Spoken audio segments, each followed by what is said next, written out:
오늘 우리가 함께 볼 하나님의 말씀은 열왕기상 2장 1절에서 12절까지의 말씀입니다. 열왕기상 2장 1절에서 12절까지의 말씀, 제가 가진 성경으로는 구약성경 511면 전후에 있는 말씀입니다. 열왕기상 2장 1절에서 12절까지의 말씀, 다 찾으신 줄 믿고 우리 다 같이 한 목소리로 합독하시겠습니다. 다윗이 죽을 날이 임박함에 그의 아들 솔로몬에게 명령하여 이르되, 내가 이제 세상 모든 사람이 가는 길로 가게 되었노니 너는 힘써 대장부가 되고 내 하나님 여호와의 명령을 지켜 그 길로 행하여 그 법률과 계명과 율례와 증거를 모세의 율법에 기록된 대로 지키라. 그리하면 내가 무엇을 하든지 어디로 가든지 형통할지라. 여호와께서 내 일에 대하여 말씀하시기를, 만일 내 자손들이 그들의 길을 삼가 마음을 다하고 성품을 다하여 진실이 내 앞에서 행하면 이스라엘 왕위에 오를 사람이 내게서 끊어지지 아니하리라 하신 말씀을 확실히 이루게 하시리라. 스루야의 아들 요압이 내가 행한 일, 곧 이스라엘 군대의 두 사령관 넬의 아들 아브넬과 예델의 아들 아마사에게 행한 일을 내가 알거니와, 그가 그들을 죽여 태평시대의 전쟁에 피를 흘리고 전쟁의 피를 자기의 허리에 띤 띠와 발에 신은 신에 묻혔으니 내 지혜대로 행하여 그의 백발이 평안히 수올에 내려가지 못하게 하라. 마땅히 길르앗 바르실레의 아들들에게 은총을 베풀어 그들이 내 상에서 먹는 자 중에 참여하게 하라. 내가 내 형 압살롬의 낯을 피하여 도망할 때에 그들이 내게 남았느니라. 바울임 베냐민 사람 게라의 아들 시므이가 너와 함께 있나니 그는 내가 마하나임으로 갈 때에 악독한 말로 나를 저주하였느니라. 그러나 그가 요단에서 내려와서 나를 영접함으로 내가 여호와를 두고 맹세하여 이르기를, 내가 칼로 너를 죽이지 아니하리라 하였노라. 그러나 그를 무지한 자로 여기지 말지어다. 지혜 있는 사람이므로 그에게 행할 일을 알지니 그의 백발이 피 가운데 수올에 내려가게 하라. 다윗이 그의 조상들과 함께 누워 다윗 성에 장사되니 다윗이 이스라엘 왕이 된 지 40년이라. 헤브론에서 7년 동안 다스렸고 예루살렘에서 33년 동안 다스렸더라. 솔로몬이 그의 아버지 다윗의 왕위에 앉으니 그의 나라가 심히 견고하니라. 아멘. 이 시간 담임 목사님께서 말씀 전해 주시겠습니다. 할렐루야. 우리 아버지 하나님은 사랑이십니다. 그 하나님은 여러분과 저를 사랑하십니다. 또한 그 하나님은 여러분과 저를 위한 놀라운 계획을 갖고 계십니다. 4월 5일 금요일 새벽 기도를 통해서 다시 한번 저와 여러분이 우리 주님의 풍성한 사랑을 체험하시고 또 우리를 향한 놀라운 계획을 발견하게 되시기를 주 예수 그리스도의 이름으로 축복합니다. 저는 오늘 봉독한 말씀 중에서 특별히 2절에 있는 말씀을 통해서 힘써 믿음의 대장부가 됩시다 라고 하는 제목으로 여러분과 함께 은혜를 나누기 바랍니다. 한번 따라 주실래요? 힘써 믿음의 대장부가 됩시다. 오늘 본문에는 힘써 대장부가 되라고 말했는데 그 어떤 대장부냐? 세상적인 말하는 용감하고 몸도 좋고 일 잘하는 게 아니라 사실 오늘 말씀은 믿음의 장부가 되라는 것이거든요. 이것은 꼭 솔로몬에게 대한 말만이 아니라 우리 자신에게도 주신 말씀이라고 저는 생각을 합니다. 이게 다윗의 유언이 됩니다. 다윗의 유언과 함께 또 다윗의 그 치적, 짧게 얼마를 살았고 어떤 통치를 했고 그 다음에 솔로몬의 왕위가 견고하여 가니라고 말을 해요. 특별히 이제 이게 오늘 내일 모레 글패까지 월요일까지 이제 말씀이 이어지는데 맨 마지막에 보면 솔로몬의 왕위가 역시 견고해진다고 하는 두 가지의 얘기를 주면서 이 열왕기상 2장은 그 다윗의 유언과 함께 솔로몬이 그 유언을 그대로 지켜서 숙청 작업을 베풀고 그것 때문에 왕위가 견고해졌다라고 이야기를 해요. 어찌고 사극을 보는 것 같죠? 그 예를 들자면 우리 조선 시작될 때 그 이방원이 왕자의 난을 일으키면서 왕권을 세워가는 것, 물론 똑같은 건 아니에요. 거기서는 뭐 이방원이 자기 실력을 드러내갔지만 오늘 말씀 큰 그림을 보면 하나님이 그 다윗을 통해서 솔로몬을 통해서 당시의 나라를 이어가는 거죠. 한 가지 참고로 생각할 것은 열왕기상 하면 우리가 열왕기 하면 많은 왕들을 보는 것 같은데요, 핵심은 그게 아니고 하나님의 역사를 보는 거예요. 즉 이스라엘은 많이 왕이 있었지만 진정한 왕은 하나님이시다. 그리고 왕들은 하나님의 백성이다. 그리고 하나님의 뜻을 순종할 때 왕이 형통하고 순종하지 않을 때에 어려움을 당한다, 그런 얘기예요. 그러니까 그것을 꼭 왕에 대해만 대하는 것이 아니라 우리 자신에 또해도 우리의 진정한 왕은 하나님이신 줄로 믿습니다. 그래서 우리가 무엇을 하든지 주의 뜻에 순종하면 형통하게 될 것이고, 그렇지 않으면 징계와 징벌을 받는다는 것이죠. 형통이라고 하는 것이 우리가 생각하는 돈과 명예와 권세의 문제가 아니라 하나님 함께 하심으로 평안한 가운데 살아가는 것, 그게 바로 형통이거든요. 세상적인 관점을 보면 돈도 있어야지, 명예도 있어야지, 권세도 있어야지, 형통이지, 건강해야지라고 하지만 사실은 그게 있지만 하나님과 함께 하지 않음으로 말미암아 그 생명을 잃거나 어려움을 당하는 분이 얼마나 많아요. 그래서 제가 종종 얘기하는 이 모든 것이 축복일 수도 있지만 저주일 수도 있다는 것이죠. 하나님이 함께하지 않는다면 축복이라기보다는 저주에 더 가까운 거예요. 그러니까 중요한 것은 하나님과 함께하는 것이죠. 그리고 만약에 우리가 잘못하고 실수했을 때 빨리 하나님께 돌아와서 회개하고 바로 서는 중요성을 얘기를 해요. 그러니까 다윗이 이제 오늘 유언을 하는데 두 가지예요. 하나님께는 순종해라. 그 다음에 하나님 말대로 공평과 정의를 시행하라는 거예요. 그러니까 역시 이것도 솔로몬 왕에만 속한 이야기가 아니라 우리 자신도 마찬가지죠. 무엇을 하든지 항상 주의 뜻에 순종하고, 그 다음에 우리가 항상 공평을 행하는 거죠. 세상은 공평하지 않아요. 여러분, 우리가 이제 제가 한번 큰 깨달은 게 저기 있는데, 저한테는 공평, 정의가 굉장히 중요한 가치였어요. 그래서 약자를 도와주고 강자가 힘을 행할 때 막 그랬는데, 어느 한순간에 제가 깨달음을 얻은 게 뭐냐면 이 세상은 결코 공평하지 않다는 거예요. 그러니까 공평만 추구하고 살다 보면요, 혼자 괴로워서 싸우다가 끝나버려요. 그게 아니라 우리는 하나님의 공평을 받았으니 우리는 공평을 시행할 뿐이지 그것을 내가 이루려고 그렇지 않다는 거죠. 그러니까 왜냐하면 이 공평을 이루려는 생각이 저에 대한 어려움, 잘못은 뭐냐면 이걸 지나치다 보니까 분노하게 되더라고요. 자꾸 남들이 잘못하는 게 보이고요, 자꾸 지적하고 싶고요, 싸우고 싶은 거예요. 왜? 공의를 실현한다는 그 의미에서. 근데 그게 아무 소용이 없더라고요. 세상은 그렇지 않아요. 왜? 아직은 마귀 사단이 권세를 잡고 있거든요. 하나님이 잠깐 풀어주셨기 때문에. 마귀 사단이 공평한 거 보셨어요? 그렇지 않거든요. 근데 우리가 하나님의 백성으로서 노력은 해야겠지만 그렇지 않다고 노를 바라거나 흔히 말하는 공분, 의분, 소용없더라고요. 오히려 내게 주어진 삶 안에서, 내게 주어진 영향력 안에서 최선 다하고 공의를 시행할 때에 내 안에 기쁨과 평강이 오고 주님의 나라가 확장되는 것을 배웠어요. 자, 오늘 말씀으로 들어가 보자면 1절부터 4절까지는 유언을 하죠. 하나님께 대한 순종에 대한 유언을 해요. 그 다음에 5절부터 12절까지는 사람에 대해서 공의와 정의를 행하라고 하는 유언을 하게 됩니다. 자, 그런데 특별히 힘써 대장부가 되라고 하기 전에 다윗이 죽을 날이 와서 이야기합니다. 나는 모든 사람이 가는 길로 간다. 그러니까 죽음에 대한 중요한 관점도 필요하다고 생각해요. 여러분, 죽음은 누구에게나 옵니다. 예외가 없어요. 왕이든 대통령이든 돈이 많든 명예가 많든 권세가 많든 다 죽게 돼 있는 거예요. 그러니까 나만은 예외일 거야, 나만은 잘 먹고 잘 살 거야, 아니에요. 그러니까 제가 보니까 보약을 많이 잡숴도 죽고 안 먹고 골로 해도 오래 가더라고요. 사는 사람은 살더라고요. 그러니까 그게 문제가 아니라는 거죠. 그러니까 두 번째는 뭐냐면 죽음에 대해서 너무 두려워하거나 걱정할 필요가 없다는 거예요. 자연스럽게 때가 되면 하나님의 부르심을 받는 거예요. 또 그 부르심의 방법도 인간적으로 생각하면 너무 짧다, 너무 길다 하지만 그것조차도 하나님의 손에 있는 거예요. 누가 짧게 죽고 싶어서 죽겠어요? 누가 오래 길게 어렵게 살고 싶어서 살겠느냐고. 그건 하나님이 하시는 거기 때문에 너무 두려워하지 말고 하나님을 의지하고 편안하게 있는 그대로 받아들이시기 바랍니다. 세 번째는 우리가 항상 이것이 내 바로 앞에 있다는 것을 기억하며 살아야 돼요. 마치 안 죽을 것처럼 살면요, 나중에 크게 당황할 날이 옵니다.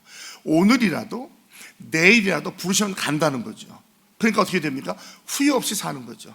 충분히 사랑하고 용서하고 맺힌 거 풀고 그렇게 살아가는 거. 어찌 보면 그 개인적인 좀 깨달음은 뭐냐면 우리 삶이라고 하는 게 관계의 연속 아니에요. 하나님과의 관계, 사람과의 관계인데 자꾸 맺힌 게 없이 풀어가는 거예요.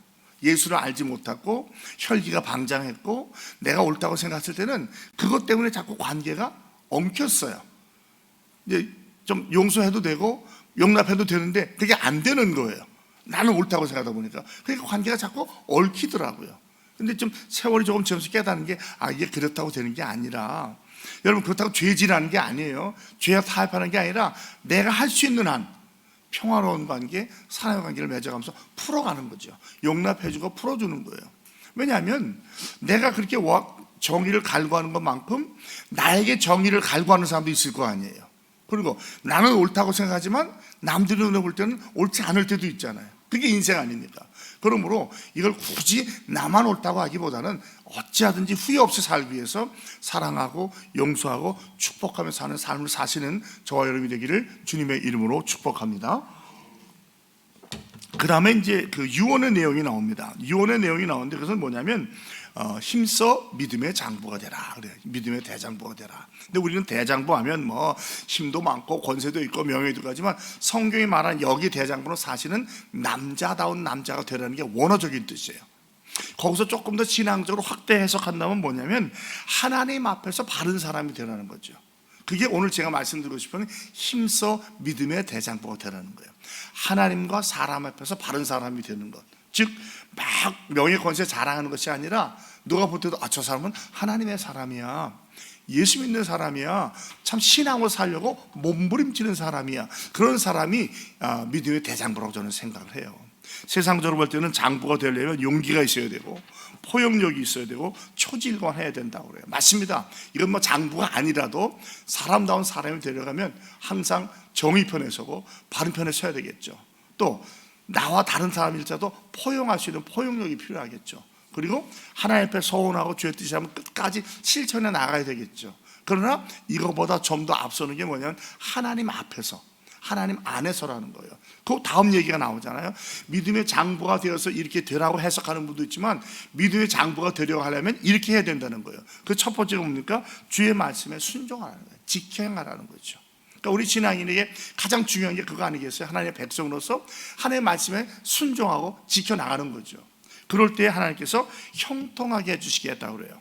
제가 종종 말씀드리면 제가 정의하는 형통은 뭐 잘 되고 막 그 명예 권세가 얻는 것이 아니라 하나님이 함께 해주시는 게 형통인 줄을 믿습니다. 성경의 모든 인물들 뭐 아담부터 뭐 아브라함, 뭐 모세, 요셉 다 하나님이 함께 하셨다고 그러잖아요. 다윗에게도 함께 하셨잖아요. 밧세바의 그 우리아의 아내 일 외에는 하나님께 마음에 합한 자였어요. 그게 형통인 거예요. 그러니까 우리는 항상 언제는 하나님을 기쁘시게, 그리고 이웃을 행복하게, 순서가 거꾸로 되면 안 돼요. 하나님을 먼저 기쁘시게 하는 제일 방법이 순종이 제사보다 나은 순종을 하는 거예요. 그럴 때 주님께서 우리한테 형통을 주시다는 거죠. 사실 왕이라고 하는 것은 하나님의 대리자거든요. 그러니까 하나님이 주신 모든 계명과 율법을 내가 지켜 행하는 모범을 보여주는 거예요.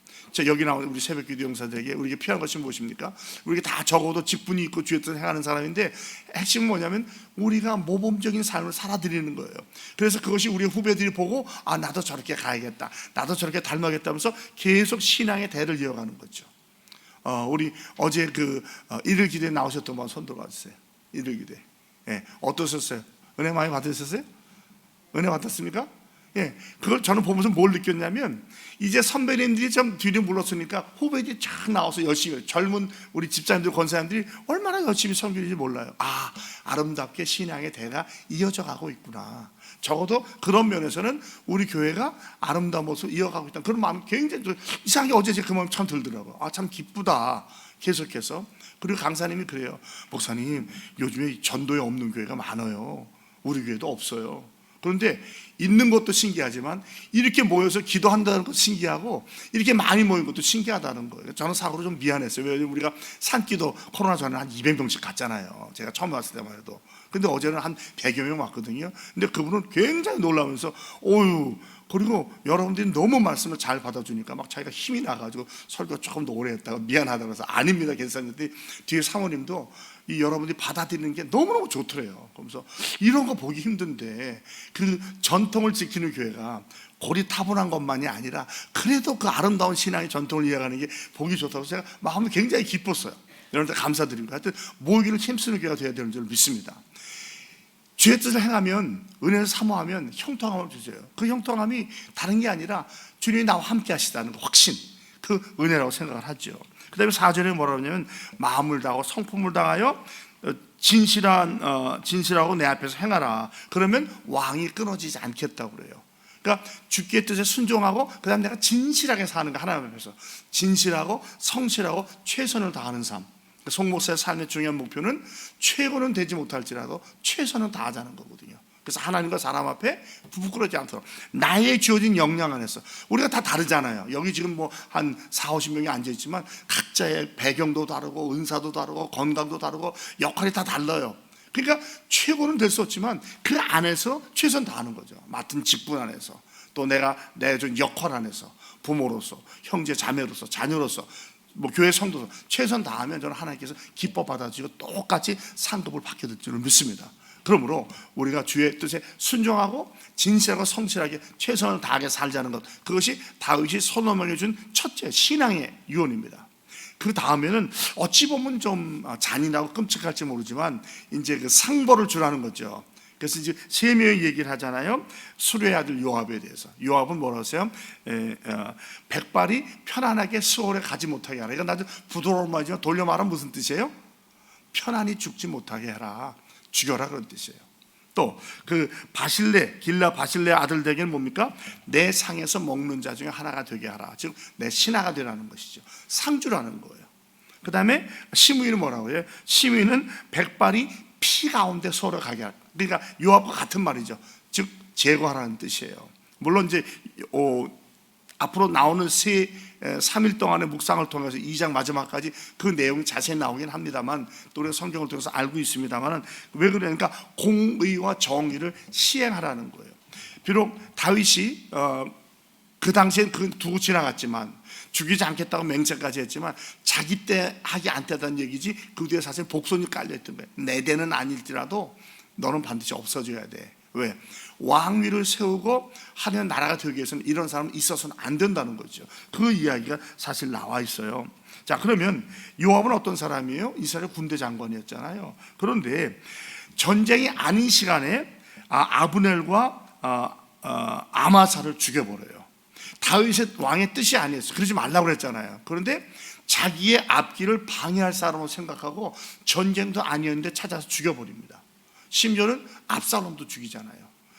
너그럽게 대해달라고 하는데 보자마자 죽여버려요. 그러니까 이 요압은 다윗에게는 다윗하면 친척이에요. 충성스러운 모습이지만 자기의 야망이 강했어요. 내가 군대 장관 되고 내가 심지어는 왕까지도 내가 조정하겠다. 왕을 협박하잖아요. 슬퍼하니까 당신 이러다가 어떻게 되려고 말이죠 하면서 겁박까지 한 사람이에요. 그러니까 이걸 다윗이 알고 있기 때문에 내 대는 아니지만 이 사람은 이 나라에 도움이 될 사람이 아니라는 것이죠. 자, 자기의, 자기 정의가 너무 앞서는 것도 이런 위험성이 있는 거예요.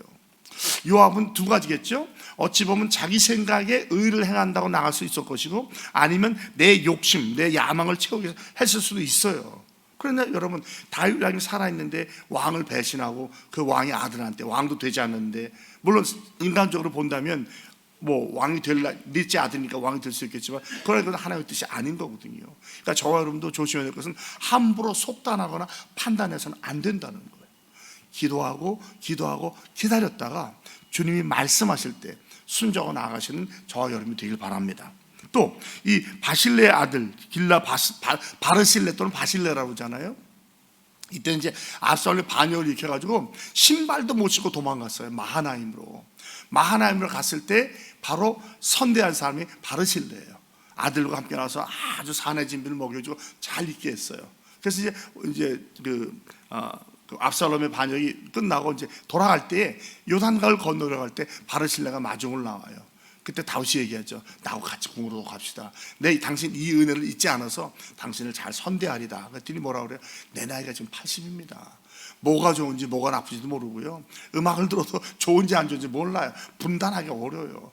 다만 그저 우리 아들들만 잘해주셔서 김함이라는 아들을 이 부탁을 해요. 그러니까 이제 그 김함을 왕국으로 들여오고 그 은혜를 갚게 되는 거죠. 여러분 항상 최선을 다해서 사람을 선대하시기 바랍니다. 절대로 악을 악으로 갚지 마세요. 악일지라도 선으로 갚으시는 저와 여러분이 되기를 축복합니다. 하나님이요 그냥 지나가지 않으셔요. 반드시 갚아주십니다.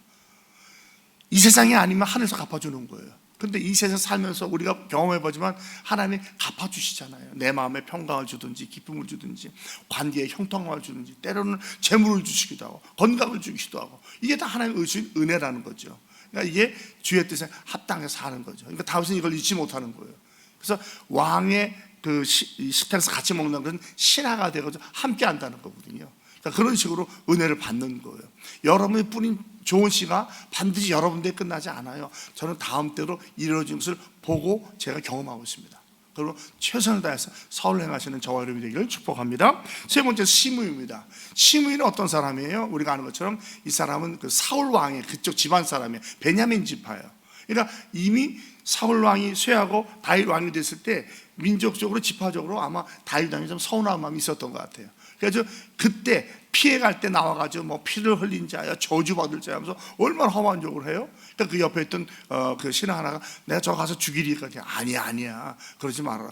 저 사람의 저주 때문에 하나님이 나한테 긍휼을 베풀지 얼지 알겠느냐. 참 다윗의 신앙이 놀랍죠. 여러분 우리 같았으면 가만히 있겠어요? 내가 죽이는 것도 아닌데 야 알아서 처리해버려. 그게 아니야. 다윗은 하나님을 신뢰했고 모든 것이 하나님께로 오는 것을 믿었던 거예요. 여러분 우리에게 일어나는 모든 일이 우연이 아니에요. 보이지 않고 내가 느끼지 못하고 깨닫지 못할 뿐이지 하나님의 큰 그림 안에 있다는 사실을 꼭 기억하시고 쉽게 판단하거나 쉽게 반응하지 마시고 기도하고 주의 뜻을 구하면서 참고 인내하시기 바랍니다. 만약에 그게 억울한 일이라면 주님께서 풀어주실 것이고 또 주님께서 보호해 주실 것입니다. 또 제가 잘못한 거라면 저를 깨닫게 해주실 거예요. 기도하는 가운데 이거 내가 잘못한 거였구나. 그럼 회개하면 되잖아요. 절대로 원수 갚으려고 하지 말고 원수 갚는 것은 누구한테 있다고요? 하나님께 있는 하나님께 주님께 맡기고 참고 인내하며 살아가시기 바랍니다. 그래서 이제 솔로몬이 이 모든 일을 다 해요. 그리고 그것은 끝난 다음에 솔로몬의 나라가 견고해 가더라. 즉 하나님이 다윗을 통해서 해준 말을 순종할 때에 하나님께서 그 나라를 견고히 해준다는 것이죠. 말씀을 읽겠습니다. 이 열왕기라고 하는 것은 왕들에 대한 얘기보다는 그 뒤에 있는 보이지 않는 하나님의 손길을 보여주는 거예요. 그래서 우리가 어떠한 직분, 왕이든 무슨 뭐 관리든 부모든 내게 맡은 직분에 최선을 다하는 거예요. 최선을 다하는 방법은 하나님께 순종하고 진실하게 사는 겁니다. 그게 믿음의 장보가 되는 길이에요. 그 다음에 다음 반은 뭐냐면 사람 앞에서 공의와 정의를 실천하기 위해서 몸부림치는 거예요. 제가 몸부림만을 쓴 건 뭐냐면 인간이기 때문에 연약하잖아요. 저도 사람인데 어떤 때는 개인적인 선호도도 있을 것이고 또 개인적으로 뭐 더 있을 거. 그게 최선을 해서 그게 아니라 하나님을 보면서 그 뜻대로 사는 것이죠. 그렇게 할 때 하나님께서 우리에게 은혜도 주시고 복도 주시고 인간에게는 생사화복이 뭐 다양하게 섞여서 그게 하나의 방법이에요. 다 좋은 것도 아니고 다 나쁜 것도 아니고 복잡하게 섞여서거든요. 그러한 가운데서 이 뒤에는 하나님이 계시는 인정하시고 항상 주님의 도움을 구하시고 주의 나라와 의를 구하며 사심으로 말미암아 우리에게 받은 복을 누릴 뿐만 아니라 흘려보내는 축복의 통로가 되는 삶을 다 사시기를 믿음의 장부가 되시기를 예수 그리스도의 이름으로 축복합니다. 하나님 아버지 고맙습니다. 이제 다윗의 시대가 가고 솔로몬의 시대가 오면서 다윗의 그 마지막 유언을 통해서 우리는 하나님께 순종해야 되고 진실하며 성실해야 되고 또한 이 세상에서 공의와 정의를 실현해야 함을 배우게 하시니 감사합니다. 하나님 절대로 우리가 기도보다 앞서지 않게 하시고 어떤 일을 당하든지 당황하지 않게 하시고 하나님께 여쭤보게 하시고 주의 나라와 의를 구하면서 주의 뜻에 순종하며 살아가는 우리 인천중앙의 모든 성도 여러분들이 되게 하여 주시옵소서. 그리하여 우리 안에 주님의 나라와 또 주님의 은혜가 견고히 이루어져 가게 하시고 바로 우리가 다윗이 말했던 믿음의 장부가 되는 삶을 살아가게 하여 주시옵소서. 오늘 하루도 주님처럼 위탁드리옵고 주 예수 그리스도의 이름으로 축복하며 감사하며 간절히 기도합니다. 아멘.